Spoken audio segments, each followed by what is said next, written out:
If you're one of the people that survives this shitty time of just confusion and AI and everything, those people that actually survive that shit and ends up on the other side, you people will make like shitloads of. You have to do all the things that in the minute that you do it don't seem to give you anything. It will put the arm in the tube, like, and just get the tattoo. Welcome back to another episode of the BTL Podcast with me, Inkbyted, and today I am joined with my good friend and mentor, Jacob Pedersen. Hi everybody. How are you doing, Jacob? I'm good. I'm really good. Thank you. Awesome. So yeah, Jacob, you've been my mentor now for almost 4 years since I started here at Crooked Moon. And I wanted to ask you, what was the first impression of me coming to the studio and wanting to become a tattoo artist? Actually, my first impression was that you were super ambitious, that you really wanted to become a tattoo artist. The first contact with you, I think, was my wife, Linda. Yeah. And she sat down and talked to you, and then I joined you guys. And both me and Linda were really convinced afterwards that you really wanted this, and that you wanted to work hard. And even though you're really young and still are, you're an exception to the rule. I think you work really hard for being that young. Yeah, so just a quick backstory, because when I was supposed to start tattooing, because I started in my apartment just trying on friends and just didn't have a clue what I was doing, but I wanted to pursue tattooing full time. And I had the opportunity after 1.5 years of tattooing back home, to join Crooked Moon, or the Crooked Moon Tattoo here in Helsingborg, where we are located. And it was funny because I've heard about, obviously I knew about the studio. It's a very well-renowned studio here in Helsingborg. And I saw you did like a post of, looking for tattoo artists, because some of the guys who were here previous, they quit and they started their own studio. Yes, exactly. So you guys were looking for a tattoo artist, and I was like, fuck it, I might as well try and give it a go. And I remember I was so nervous coming into the Crooked Moon studio. I was like, I don't know how it's gonna go, but fuck it, I'm just gonna take a leap of faith and give it a go. But here we are 4 years later. Yeah. So it's been a journey. It's been a journey for sure. Yeah, it's been really, it's been very. I think you've learned a lot. You've learned many things, not only from me, but also from Linda and from also Sofia and Petra that's been working here while you've been working here. And but the good thing about having an apprentice is that I learn a lot as well. I've learned very much from you since you are a lot younger. And as long as I'm not old and stupid, I'm able to learn a lot from you, because you're young and really smart, and you have the knowledge of, for example, social media and stuff that I don't have. So it's been really good for me as well. Yeah, you can add different perspectives to things. Like exactly. You said, coming up as an up-and-coming artist, seeing the tattoo industry maybe in a new light that can give it a new direction for the studio as well. Precisely. So but I wanted to take it back, like how you started tattooing, because I believe now it's almost 20 years, right, since you started tattooing. Next year it's 20 years since I started. Yeah. In August next year was my 20 years ago since my first day as an apprentice at Evil Twins Tattoo here in Helsingborg, with Max and Johan, that were my mentors.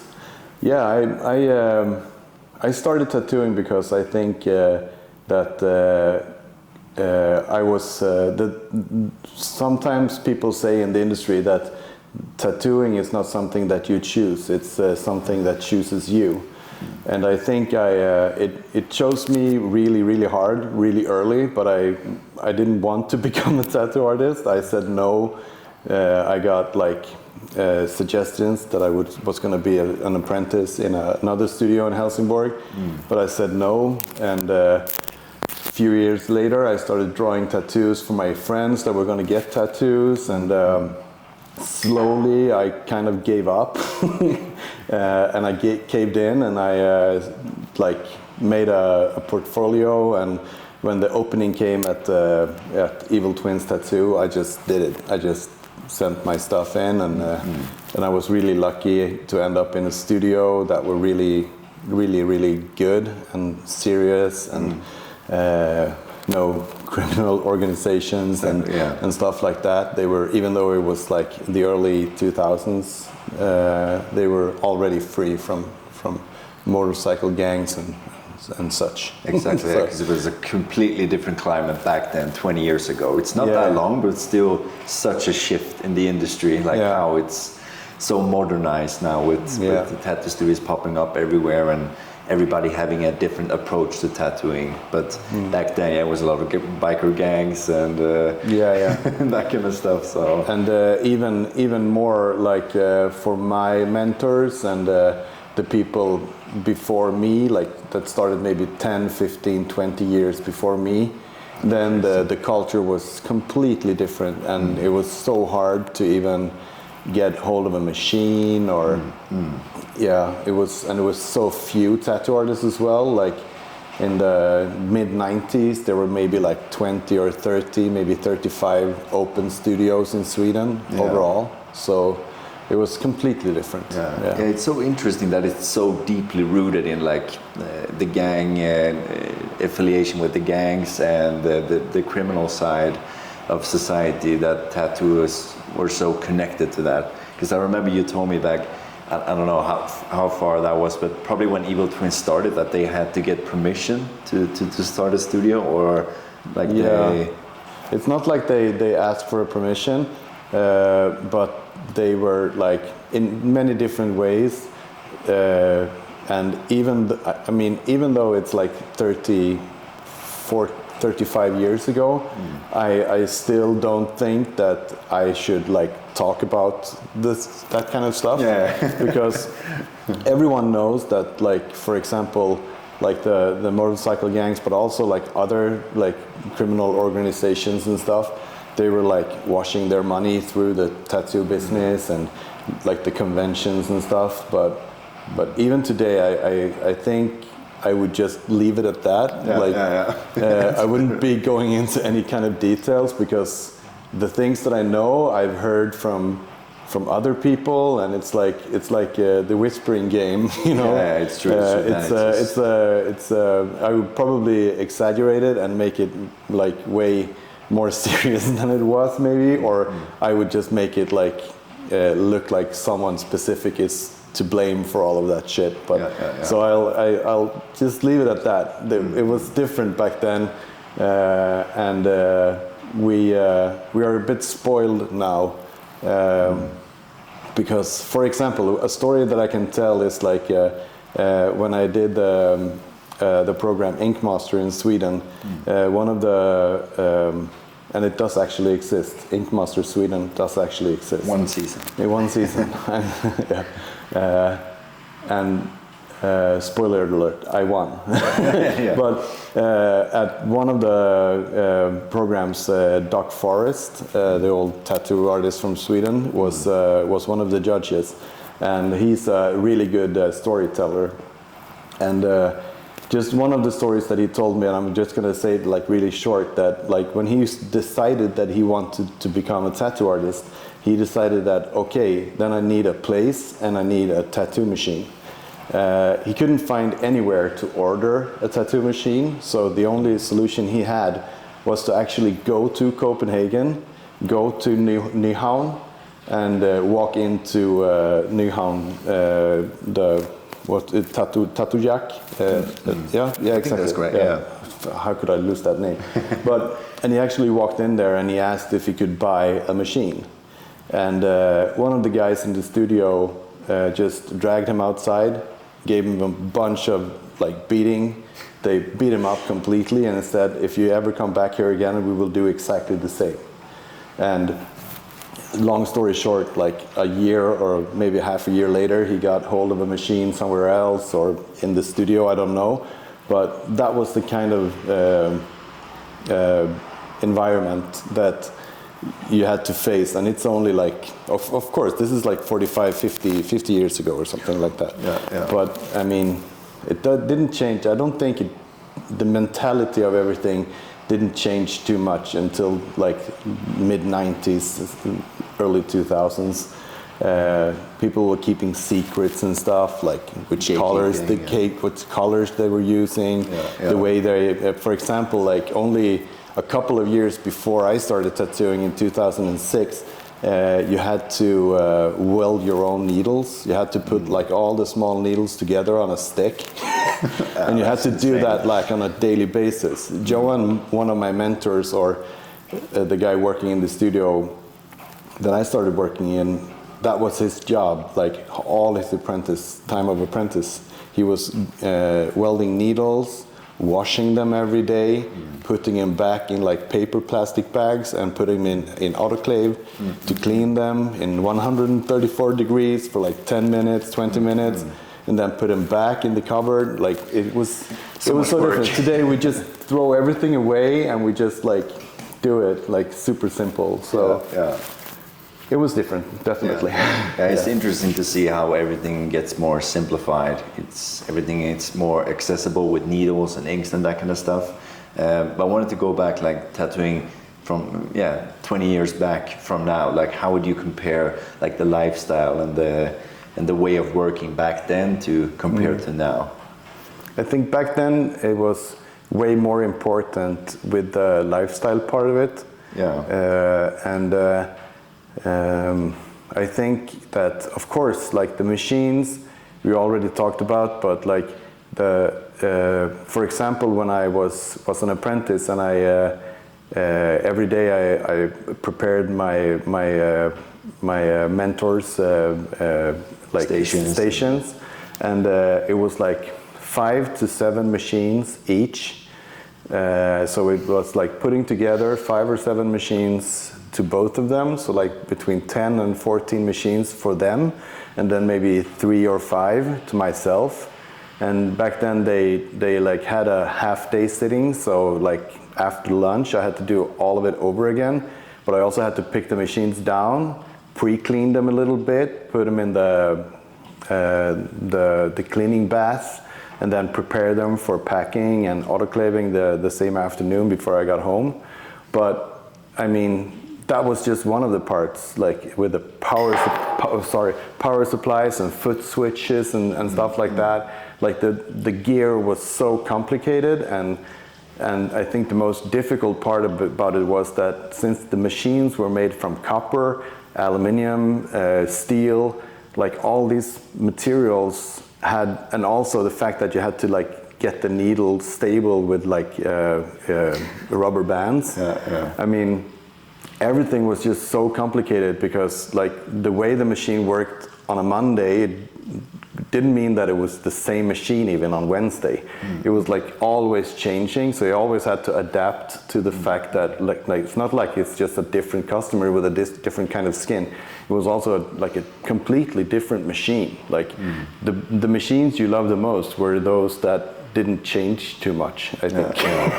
Didn't necessarily have to be a really good machine. It was just that it didn't change so much from, for example, traveling with an airplane to England. And when you sit down to make a tattoo, even the electricity from the wall in England was on a different wavelength. So the machine was working differently just because of that. So just the machines and the technology is like, that's the biggest difference, I think. Today we have these rotary machines that the batteries give a more even effect, so the machine doesn't vary too much with the effect, and also like the precision with the needles, with the cartridge and everything is crazy. It's so crazy. But like also the lifestyle part of it was, I think back then it was still like a really strong, in Sweden we call it like a rockabilly feeling to it. Every convention you went to, it was like motorcycles, old cars from the 50s, Cadillacs and hot rods and stuff like that. The women looked like they were out of a James Dean movie, and still there were like striptease on stage, people swallowing like swords and stuff like that. It was for me. It was something that needed to change, I think, already back then. But at least now it's changing slowly, even the conventions. Definitely, yeah. It's a different tattoo culture now.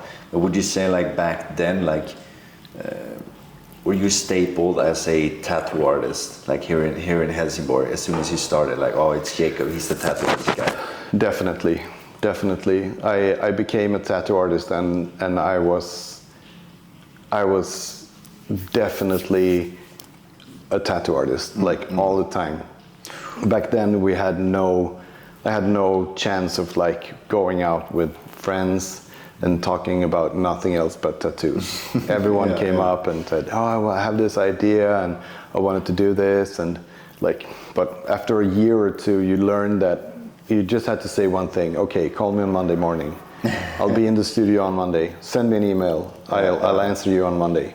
But usually, like, I would say 95% of all the people that came up to me when they were drunk, talking about their ideas, I've never seen a mail or I've seen them in the studio ever. And those people never come. So don't talk to them. Don't put the time and effort in making really good ideas when you're drunk and you're actually out with your friends. Just try to let that go. Just let it go. Just hang out with your friends and have fun instead. And don't care about the potential customers on a Saturday night. Wait until Monday morning. But you talked about like preparing the stations for your mentors and all that kind of stuff. That had to be a lot of work and time put into it. But you were working almost every day for the apprenticeship time duration. I was working in the beginning. Before I started tattooing, I was working in the restaurant business, and that was really good to like have that follow me in the transition of becoming a tattoo artist, because I could like work on weekends and stuff. I worked at a nightclub here in Helsingborg at the Tivoli. So I worked like Monday to Friday in the studio, approximately from 8:30 until maybe 4:30 or something.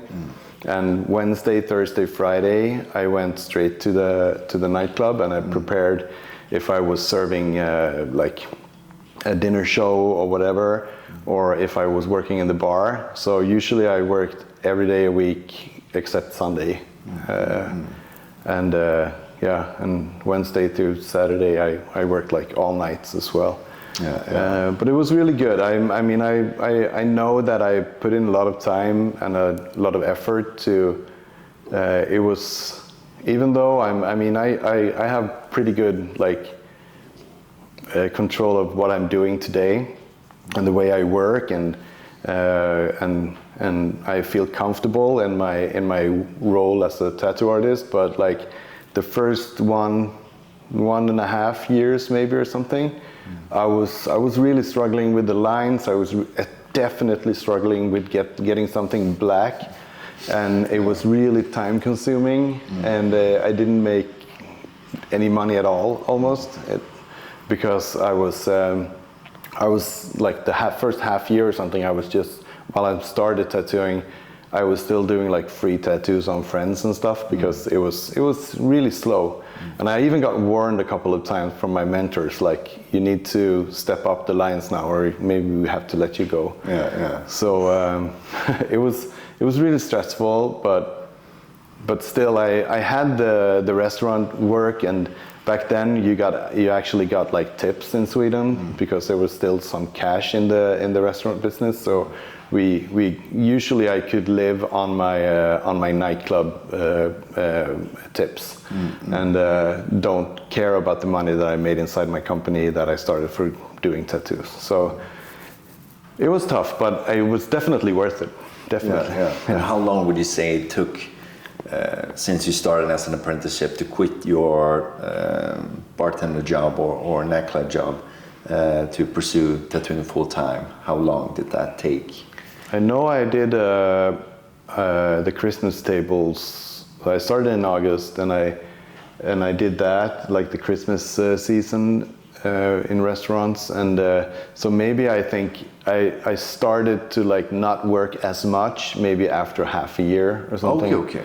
But I think I did my last restaurant work in maybe a year after starting tattooing. Okay. Yeah. So I did, and that was really sporadic. Like in the end, I was like doing every 3 weeks or every 2 weeks or something like that, just to get some extra money if the bookings wasn't that really good. And but I think at some point, like maybe 1.5 years of tattooing,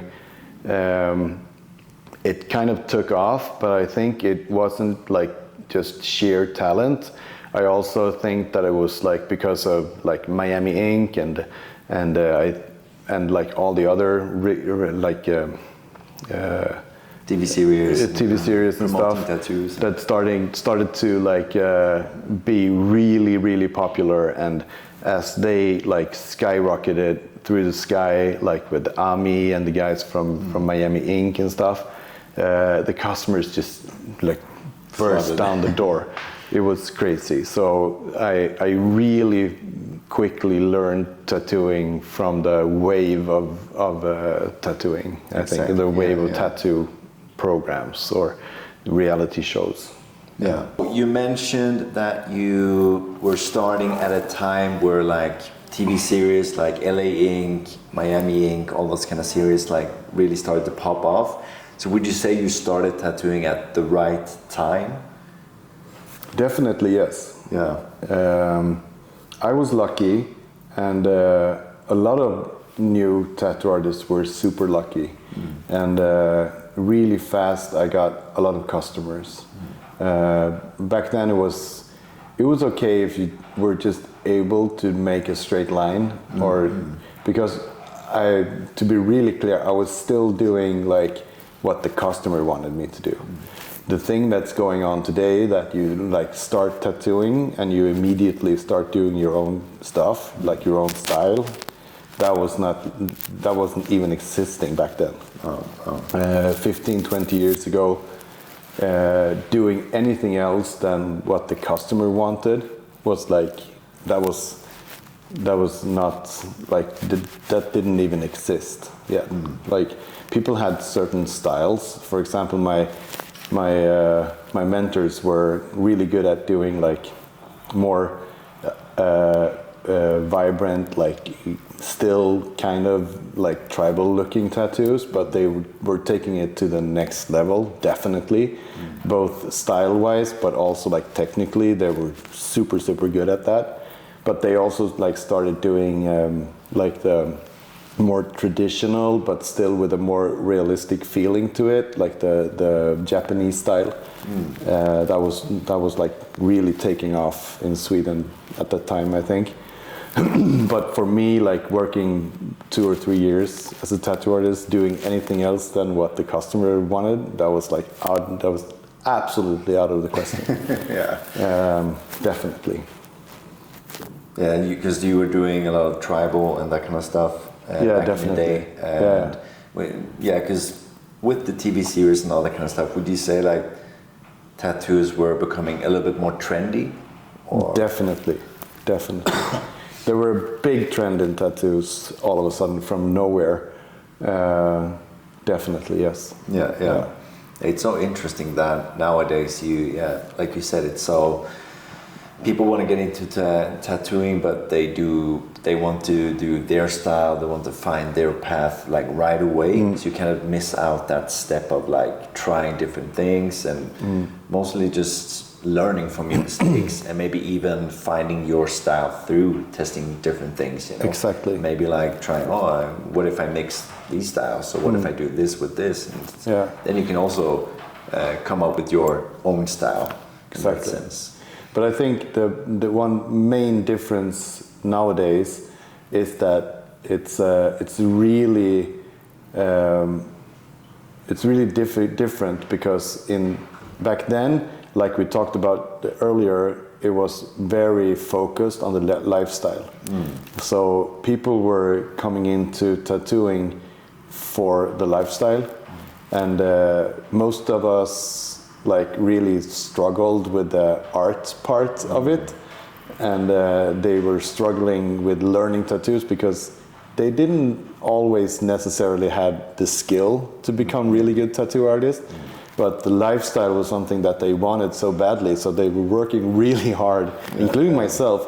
So afterwards, like, we became really good, but it took a lot longer than from the kids starting today, because most kids starting tattooing today, you can see it also in Sweden, but definitely outside Sweden, it's like art school students starting to tattoo. And with the machines you have today, and with an art school degree, I mean, I'm not surprised that someone tattooing like 1 or 2 years can make tattoos that are like 10 times better than I could ever imagine that I could do myself. So, I mean, it's not only the times that have been changing and the customers, it's also the people that want to become tattoo artists. So, me as a tattoo artist, looking back, and it was different, and it was my struggle. But there are different struggles today. Like, just because it's easier to actually make the tattoo, it doesn't make it easier to get to do the tattoo. You know, today it's like, we've been talking about it already, but the social media and the ability to show your work and get customers, it's super hard. So in many ways, I'm happy that my struggle was something that I could control, like a machine or a stencil paper, or the fact that I used deodorant as stencil stuff when I started tattooing. You know, I could control that. Today, I'm totally out of control reaching my customers. That's the big question mark in this business today. Sorry. I think that nowadays as well, there's so many more aspects to it. Now you have to think it as more of a business. Like back then, it was more about the lifestyle part. Like, oh, you're a tattoo artist, you need to live up to those certain standards or that label of being a tattoo artist, and then you get clients just by being a tattoo artist. But now it's more of a business kind of mindset. We need to be marketing. You need to be thinking about branding, and also the exposure on social media and that kind of stuff, which is, it's very accessible, but still you need to know what you're doing on social media to be able to target the right type of audience and target your clients. Exactly. So, and it's, so what would you say your opinion about a lot of the OG tattoo artists talking about today, that it's so hard, or it's difficult, or there's too many tattoo artists, it's too saturated, and that kind of view? For me, it's since I've always tried to do it differently. I know now that that's the solution. Like, you can't never just sit back and think that everything is just going to be good from now on, because if you do, it's the beginning of the end. Because if you think that you're super good at tattooing and I don't need to learn anything anymore ever, then you start to get really bad at tattooing.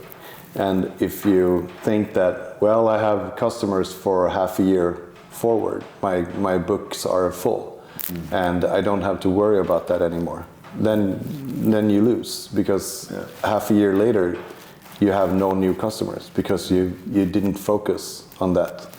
And I think that's the problem that many tattoo artists face today, that it came so natural with Facebook and Instagram in the start, when there were no algorithms and no meta and nothing. You just put your stuff up and people saw it.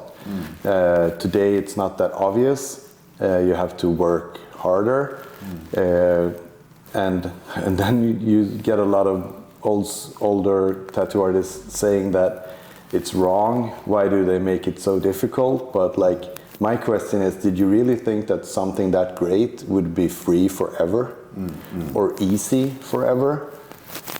It never does, right? And also you have to use your creativity and like it's not only about buying ads and working with Google or paying these big companies shitloads of money. You have to be creative. You have to do work outside the box. You have to do actual events. You have to do charity work. You have to do all the things that in the minute that you do it don't seem to give you anything, but in the long run and like forever, it can give you so much more back. It's branding. It's you can call it whatever. You know, we can just any company around you. If you're an old tattoo artist or a new tattoo artist, and you're struggling with like marketing and finding ways to find customers, just look at any company. Just look at your neighborhood restaurant. Look at your uncle's sock making company or whatever. It doesn't matter because marketing is marketing. And now we have a business that have like thousands and thousands of tattoo artists all around the world trying to get the customers. And we're too many. It's like the ketchup effect. Like you shake it, and all of a sudden it falls out, and it doesn't fall out for us anymore. You know, that's the way it is. You have to work. You have to work hard. And it's kind of sad because all we should be doing is focusing on the art. That's the sad part about it. But also, again, like look at any company doing any kind of marketing and making anywhere even close to the kind of money that we make on an everyday basis. Get someone to do it for you. Hire someone to do social media, hire someone to answer emails and do all the marketing stuff that you need, because you would still make shitloads more money than any small company, like any restaurant, any cafe, any like t-shirt store or whatever in your neighborhood. You would still make way more money than them, because on an everyday basis you make like 1,000 euros. I mean, there's no t-shirt store or shoe store that can guarantee that they make 1,000 euros every day, like you do, as long as you just keep your book full. So it's not that hard. And I don't believe all these, like there's not enough customers, we are too many tattoo artists, like the economy of Sweden is too bad. All that kind of bullshit. It's just bullshit. It's just you being lazy and not wanting to put the work in to actually get your customers. So and you can hate me for it, but it's true. I'm sorry. I know it. It's a bunch of excuses. It's just a big bunch of excuses from lazy people who doesn't want to do the work. They don't want I've been doing this for like since I started Crooked Moon for almost 15 years ago. I've been doing this work every day. Like every single day I've been thinking about how to be seen and how to find ways for me not being out of work tomorrow. That's the way you have to do it. Or otherwise the day will come that you don't have a customer. Exactly, It's that constant grind and trying to adapt with the industry and try to work against it. But on that topic of the industry changing and all that kind of stuff, a lot of AI tools nowadays, a lot of AI mid-journey, for example, you can create images now really, really easily. You can make designs and all that kind of stuff.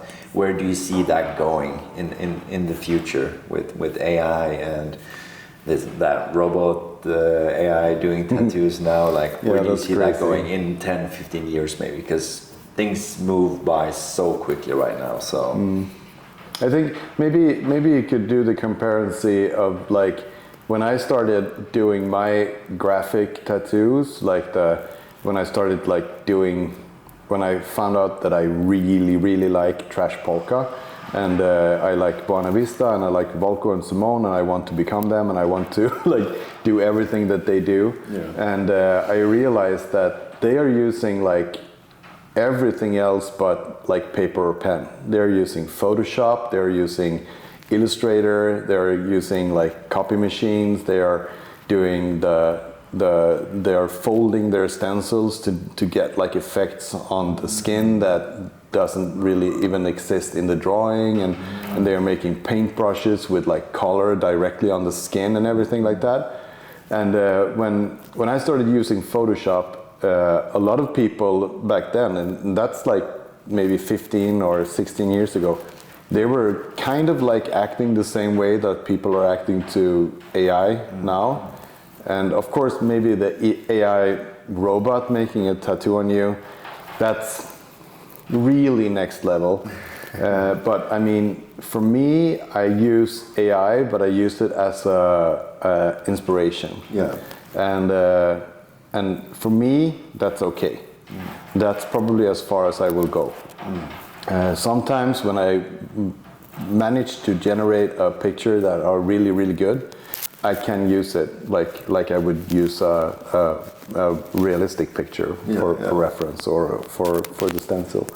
But I think the sad part about AI is that, for example, it's ruined Pinterest. Pinterest is completely gone now. You can't find anything there that's not made from AI. And you will probably within the next year or two find a reference. You will be fooled because it's really, really good. If it's a realistic lion or a tiger or something. And all of a sudden when you're tattooing, you're realizing that you're making the same eye on both sides, facing the same way, because you're making the corner of the eye on the outside all of a sudden, because you didn't look, you were stressed out, you were really in a not good mood maybe that morning, and you completely missed it. We will get better at seeing it and learning and what's real and what's not. But I think for a while now, people are going to make some really crazy mistakes. Definitely. And I've been there many times. Using a reference from Pinterest, and I didn't know that it was AI. For example, I did this demon kind of figure with the horns, but then I changed the design up a bit with the clothing and stuff. But I didn't change the hands. But I didn't realize that the hands were two right hands. I don't know how I didn't realize that, but I realized that mid tattoo, and I was like, wait a minute. Then I had to like redraw the hands and do them right. So it fit. So it was correct, but I was like, how didn't I recognize this before? Like even starting tattooing, but that's it's crazy. It's really hard, and I think at some point it will just calm down a little bit, and it will be, I mean, AI will become a part of our everyday life, just like Photoshop and like I don't know what happened when the light table turned up in like the 80s. I don't know. You know, all of a sudden you could like just make a drawing like really fast. Is it real? Like, don't you need to make the stencil like with just pressing the paper against the carbon paper like you did a couple of years ago? Now you have a light table. Isn't that cheating? Like, I don't know if it's always going to be the same, because there will always be new tools. Like, of course, for example, with the machines and now we even have stencil machines that you can just print the stencil directly from your iPad or computer, and you have computer or apps in your iPad that you can just change a realistic picture into a stencil and just print it. You don't even have to trace it or draw it anymore. It's either you can join the angry old men and sit in a corner and complain, or you can just, as long as you have your eyesight and you're still able to like move around and make tattoos, I think you should use all these new exciting tools and make something funny out of it, instead of like just being a grumpy old man sitting in the corner and being angry. I mean, I won't waste my time doing that, and I'm still having fun. So on an everyday basis, I'm still having really fun doing tattoos, and I have wonderful customers. So and I get to do my stuff. I get to do my art. And I love it.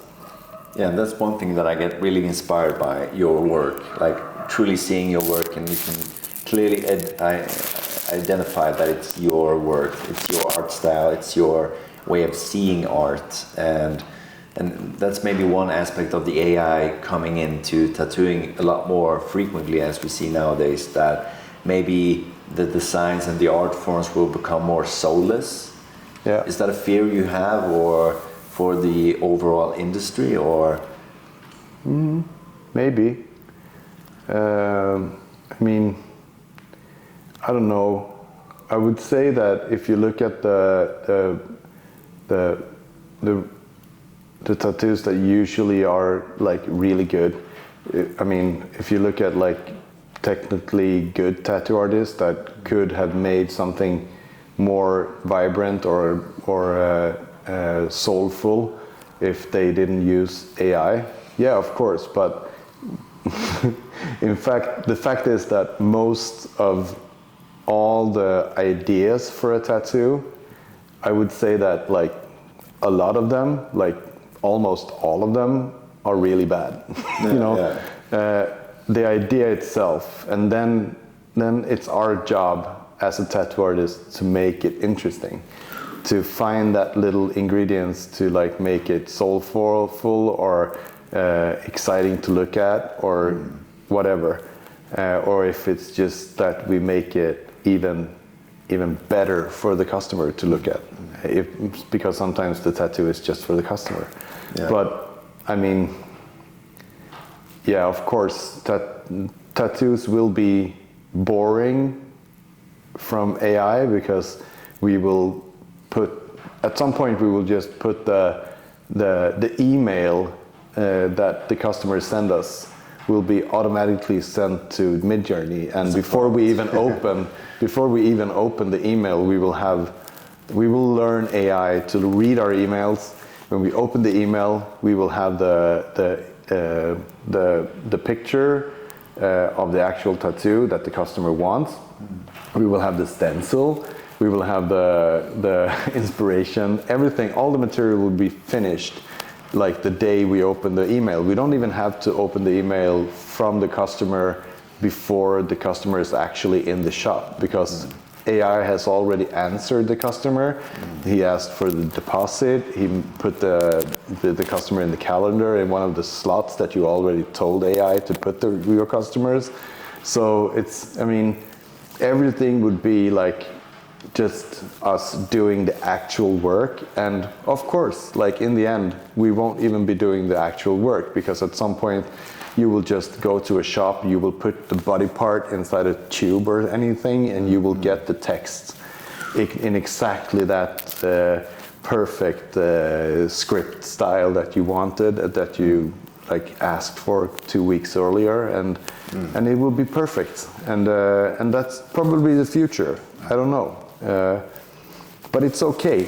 I mean, and people will still do real tattoos. Yeah. People will, like, just like today, people actually do still buy real art.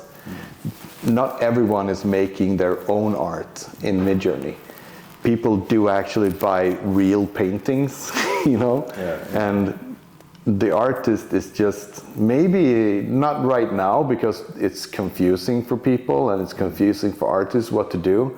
But I think in the future, the real artist will make even more money. Like, for example, you, like in 20 years, when I'm not working like as a tattoo artist anymore, and you've been working like a real tattoo artist and doing like real physical tattoos, you will be like, if you're still doing it, people will not come to you for making a small text. They will put their arm in the tube, like, and just get the tattoo. Yeah. But you will make like real, genuine art for those people, and you will probably make shitloads of money of it if you're still doing it. If you're one of the people that survives this shitty time of just confusion and AI and everything, those people that actually survive that shit and ends up on the other side, you people will make like shitloads of money from doing tattoos, because the people that actually want real tattoos, then I mean,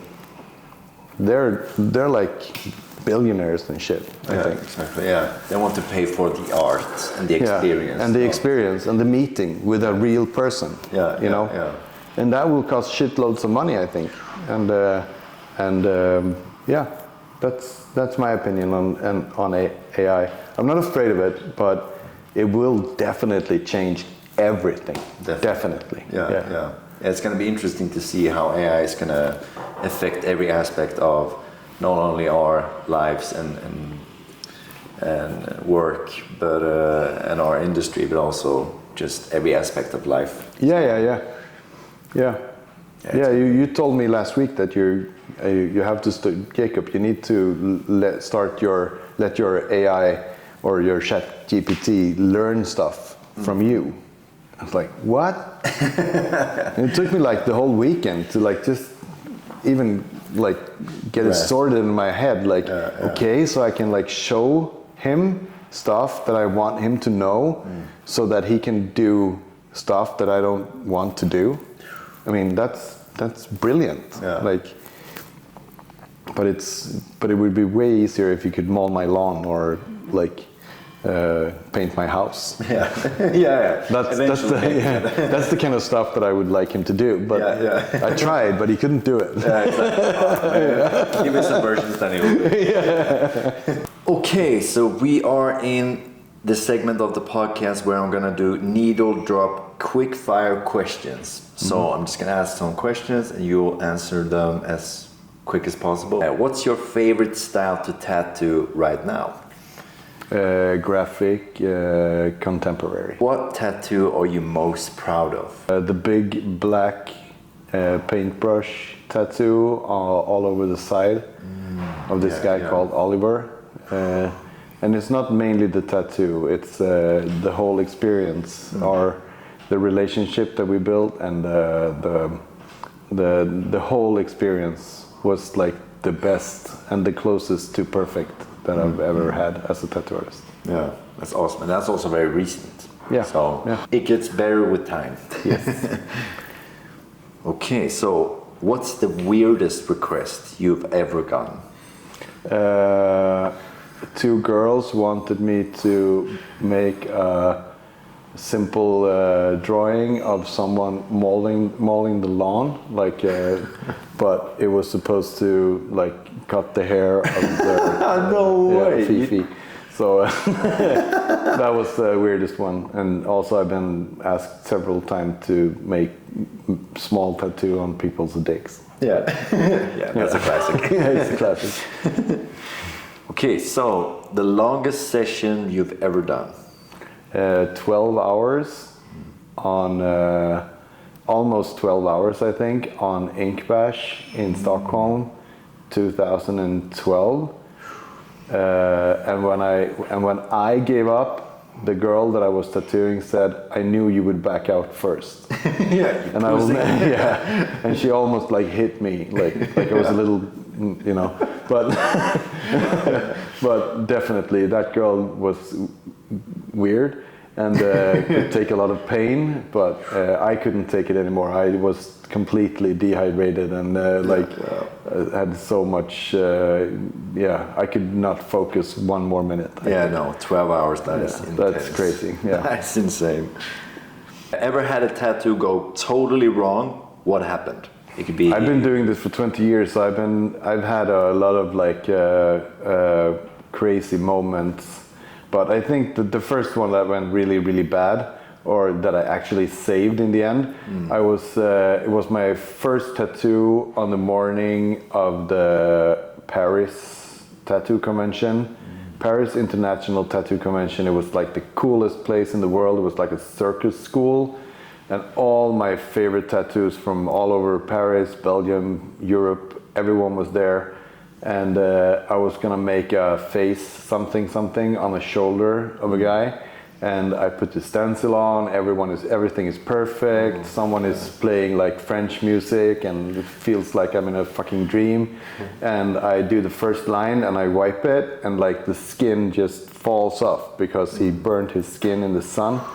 So the skin is flaking. Yeah. So I like the nose and the eye on the left side of the face just disappears from wiping one time. Oh my god, yeah. And it was just sheer fucking panic for like 6 hours from there. Yeah. It was. I actually drew the face almost on freehand. I didn't even say anything to him. I didn't even try to put the stencil back on. I was just. It was just stupid that I didn't just redo the stencil because it was so early in the tattoo. Yeah. But I panicked and it went really, really bad for at least 3 hours. But in the end, I kind of saved it, I think. I think, yeah. Do you have an image to prove this, or is it? I don't remember if I looked somewhere in an old computer or something, I would be able to find it. But if we do, it's in the corner down here. Or it's just a big question mark saying I didn't find it. So. Oh yes. Worst tattoo trend that you have experienced or that you've seen? There had been a couple of really weird and bad trends, but I would say that maybe in the end, I think at the time when you're doing it, it's probably a really cool idea, but the kind of like I've been for a little while there when I was making like freehand like simple drawings and stuff and simple like text tattoos and stuff. People started to ask me if I could make it look like a little bit retarded, like it's really bad, like I did it wrong, like for example, I got asked sometime to make a text on the top of your arm. And he said, when you write it, could you like write it too big in the beginning so it looks like you have to write it smaller and smaller because you couldn't fit the letters on my arm? Like they wanted like bad tattoos. They wanted like Kris Kringle bad tattoos on purpose. And in the moment, I felt it was genius, but but I think that's one of the trends that are really bad. I think people, when the joke is over, I think it's actually really over. Then it's like, then it's just a bad tattoo. In the end, it's just a bad tattoo. I have a tattoo on my knee that my wife did, and it's a tribute to one of the worst spelled tattoos ever, and it's from Bon Jovi text. It's my life, I think the text is, but someone wrote is my life, and I just think it's a brilliant way of spelling it wrong and saying it wrong. So I made the tattoo on my leg, but many times people have watched it and I didn't have the ability to comment on why it's spelled like that. And that just makes the tattoo wrong. And and I think there's a lot of people with that kind of like, why didn't you fit the tattoo on the arm? Like, I don't know. So many questions. So many questions. What tattoo do you regret the most, if any? That I have on myself, or that I Could be that did? you have on yourself, or any you've done on a client or a friend, or.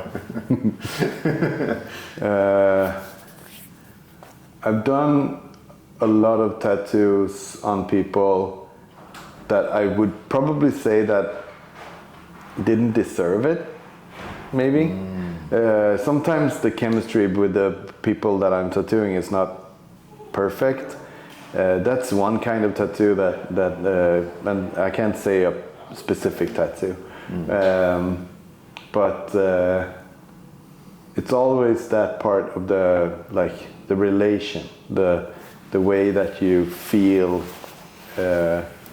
For me, the whole experience is not just the finished tattoo. It's also the relation and the reason. What advice would you give someone before their first tattoo? Before they get the first tattoo, or before they make the first tattoo? No, before they get. So clients, before they get a first tattoo. Have a good night's sleep. Eat a heavy breakfast with a lot of like bacon and eggs and sugar. Oh yes. Bring a couple of Snickers to the session, and be open-minded, because in most cases, if you've chosen a good tattoo artist, they know what they're doing. A downside with being a tattoo artist? I think the biggest downside for me over these 20 years is that I've never not been working for 20 years. I've been in my role of being a tattoo artist, like we talked about before, like almost 20 years. It's only the last couple of years that I've started to or the last 4 or 5 years that I've started to make like a bigger difference between my private life and my work as a tattoo artist. Yeah. Awesome. Okay, so, and of course, then what is the best thing about being a tattoo artist?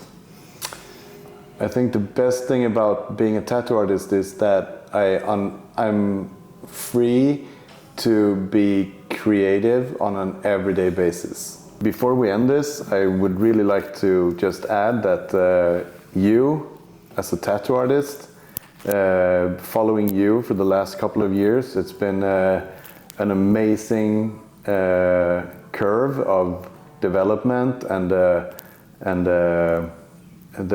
tattoos and the art that you are making today. Me as a tattoo artist could only dream being that good after only 4.5, almost 5 years now. Yeah. And I'm really, really impressed about the learning curve that you've had. Of course, like the machines make it easier for you than it was for me. Of course. But I mean, that's just life. And but still, like I really admire your work. I admire your devotion to your work and the fact that you take it really seriously, because I think that's something really important.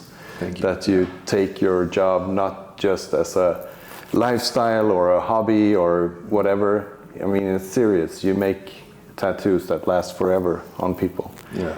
And also a big thank you to you for all the things that you do. For example, this interview and the way that you work with social media, and you're eager to get better at it, and the way you help the studio. It's not just me as a brand, it's also the studio and the legacy of the studio, that together we are carrying it and we are taking it to the next level, and we're taking Crooked Moon and our own brands to the future of tattooing. And I'm really impressed. Thank you very much. Thank you. It was really nice to have you here to talk about the differences in generations, as you almost been tattooing for 20 years. I've tattooed for 5 years, so it's quite the difference. Yeah. It's just going to be interesting to see how the industry is going to change even more, because I think now we're clearly seeing a shift in people's mindset and how they should treat the industry and how they should treat the tattooing experience more as a business and all that kind of stuff. But it's super interesting because there's always things you can learn from the past as well, you can bring into the future. Even if you change it or adjust it, you can still change, or you can learn from it essentially. And grow and teach each other in the long run. I think that's the best way to grow. To not only have new